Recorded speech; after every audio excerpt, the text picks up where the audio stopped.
The fast numbers were a riot of energy. The ballads put the entire place into some kind of powerful floating dream state. I never experienced anything like it before, but I knew that the entire point of playing music was to hope that once in a while you could bring this feeling to an audience of people. When the curtain closed for intermission, the place went up again. It was great. We all took time on stage. We all took our time on stage, getting our instruments squared away, slapping fives, rubbing heads, which is a weird sensation, by the way, and just basking in the success of the first set. Then Mr. W told us to go back to the band room, get drinks, hit the restrooms, and relax for a little while. I set up the congas at the height I liked. I was tired and thirsty, but I couldn't wait to come back down and play the Latin pieces I'd been sweating over all year. Brian tapped me on the shoulder and gestured with his thumb towards the stairs. We walked up. At the top of the steps, just outside the band room, my mom was having what looked like an intense discussion with Mr. Stoll. Maybe even a discussion. She turned to me with the alarming, fake, sweet smile she only uses when she's got me totally busted for something. In the syrupy voice that always goes with the smile, she spoke to me. "You're playing very well tonight, Steven." Thanks, Mom. "Very well. Thanks again. Especially for a kid who hasn't paid for drum lessons in over a month." Ugh. Ouch. Then she surprised me, Mr. Stoll, and possibly even herself, by grabbing me up in a bear hug. "You are a wonderful son and a wonderful man." Yet another parent busting forth with the man thing. I'd have to check my chest for signs of hair when I got home. Mr. Stoll broke the moment by pounding me on the shoulder. "You're rocking the joint, kiddo. I love that big triplet that you played in Satin Doll. And your four-limbed independence is really coming along. Can't wait to hear that Dizzy Gillespie tune." Then Mr. W called the band members into the room, so I thanked Mr. Stoll and I hurried in. My dad and Jeffrey were there. Mr. Watrosk got everyone quiet and then gestured to my dad. Evidently, and I couldn't believe this, my father wanted to address the band. He cleared his throat twice. Paused for a long, uncomfortable moment.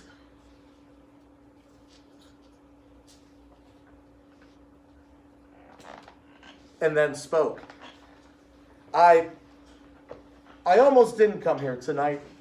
I'm a proud man, I guess, and I didn't like the idea of accepting charity. I looked around and saw the other kids and Mr. W were looking rather nervous.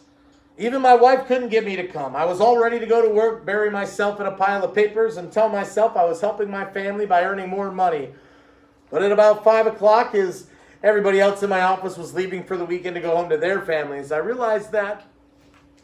He faltered for a moment, and again I saw that people just didn't know how to take this speech. I don't know. I guess I just realized that my family needs a dad more than they need a few extra bucks. Jeffrey, my sweet little boy, he needs me to be around to support him when he isn't feeling well. And my wife over there, she needs me to be around to support her all the time. And my big, talented boy over there, the one who's trying to stare at his shoes until I stop talking. At this, there was some laughter. He deserves to have his father see what an amazing musician is. He's also an amazing brother and just an amazing guy. I know that you guys call him the peasant. More laughter, but I think he's a prince. Thank you, Stephen. Thank you for watching out for your family, even when your father wasn't. And thank you all city members for a great concert, a marvelous show of support, and for listening to me ramble. Once again, more laughter. My mom walked over holding Jeffrey's hand, kissed my dad. It's always a little weird watching your parents kiss, even when it's not in a room full of people who actually know you. But this was kind of nice. It occurred to me that that was the first time I'd seen them kiss in a while.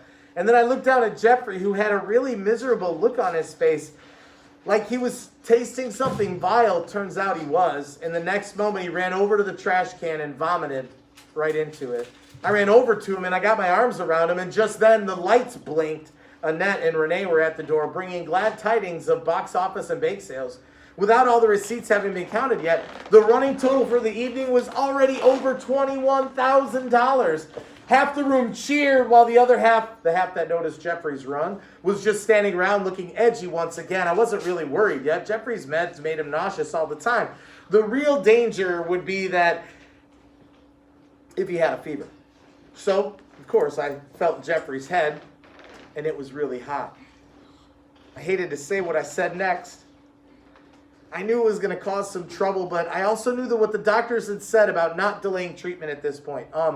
Mom, I think Jeffrey's got a temp. This set off a little wave of alarm. My parents knew somebody had to go rushing out of there with Jeffrey to the ER, but who? One of them? Both? Was I supposed to skip out on the biggest moment of my life and go with them? Jeffrey looked at me. Stephen, I feel really bad. And Matt Medic is at home again. Please come with me. I'm scared. You know how sometimes when you have a high-pressure decision to make, you feel like everyone is looking at you?